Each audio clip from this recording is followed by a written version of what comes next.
ఎంతటి వారికైనా కష్టాలు, బాధలు అనుభవిస్తేనే తర్వాత ఆనందం దక్కుతుందనైతే నేను నమ్ముతాను. ఆ దేవుడు అందరికీ అన్నీ ఇవ్వడు అనేది నేను నిజం.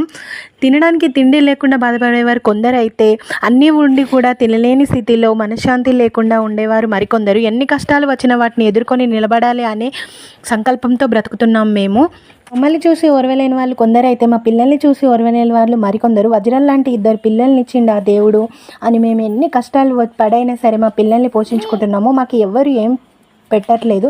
మా పిల్లల కోసం మేము ఎంత కష్టపడుతున్నాం, ఏం చేస్తున్నాం అన్నది మాకే తెలిసి ఉంటుంది. ఒక్క నిమిషం వీడియోలో కనిపించినంత హ్యాపీగా అయితే మేము మా లైఫ్లో లేము. ఈ ఒక్క నిమిషం వీడియో ఆనందంగా ఉండడం చూసి మా లైఫ్ స్టేటస్ అయితే డిసైడ్ చేయకండి ప్లీజ్. ఎవరి సపోర్ట్ లేకుండా కష్టమైన సుఖమైన మేమే అనుభవిస్తున్నాము. ఎవరిని ఇబ్బంది పెట్టి ఎవరికి భారం అయితే మేము ఉండడం లేదు. 22,000 యూట్యూబ్ ఫ్యామిలీతో నేను వీడియో చేస్తున్నానండి. నన్ను విమర్శించే వాళ్ళకి సమాధానం చెప్పే ఏదో ఒక రోజు చూస్తున్నాను. నన్ను సపోర్ట్ చేస్తున్న నా యూట్యూబ్ ఫ్యామిలీ 22,000 మందికి ప్రతి ఒక్కరికి పేరు పేరు